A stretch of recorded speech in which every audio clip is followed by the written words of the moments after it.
بەهۆی دواکەوتنی موچە و دەست بەسەراگرتنی 760 ملیار دینارەکەی بەغدا کە نردوویەتی و لەلایەن حکومەتی ماوە بەسەرچۆ دەستی بەسەراگیرا و دابەشی ناکا، بایکۆتی مامۆستایان لە سنووری پارێزگای سلێمانی دەستی پێکرد و دەرگای بەشێک لە قوتابخانەکان داخران.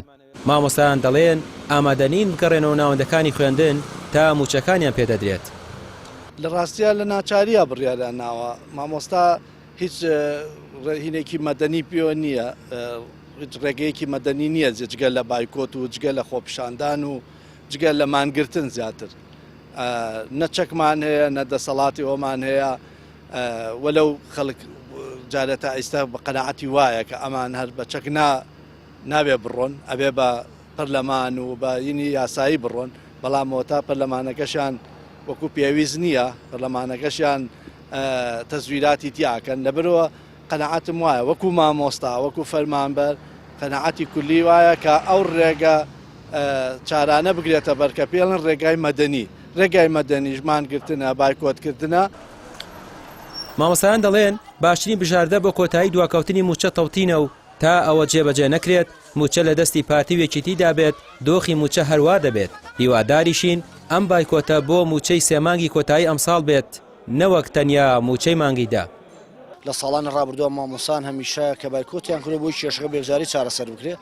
2000 بایکۆت ناچاریە، ئەمساڵ مامۆسان پەنایان بردێتەوە بەر بایکۆت لە زۆربەی قوتابخانەکان لە شار و شارۆچەکان بە حکمیەوە چوونێتە مانگی 12 و هێشتا موچەی مانگی دابەش نەکراوە، بۆ ئومێدەی کە حکومەت هێرێم و کابینەی نوێ و گوێ بگرێت داواکاری مامۆسان و فەرمانبەران و موچەی تەواوی فەرمانبەران تەوتین بکرێت و بە نیشتیمانی بکرێت، بژێتێتەوە سەر حکومەتی ناوەند و بۆی ڕزگارمان بێت لەوەی کە بە 2 مانگ 3 مانگ جارێک موچە بن بە فەرمانبەران. وڵای ئومێدەوارین بۆ موچەی هەر 3 مانگ کە بێ و داواکارین لە تەواوی مامۆسایان کە بایکۆت نەکەن بۆ تەنیا موچەیەک و بایکۆت نەکەن بۆ 10 ڕۆژ و دوای دیسان بگەڕەوە ناوەندەکانی خوێندن.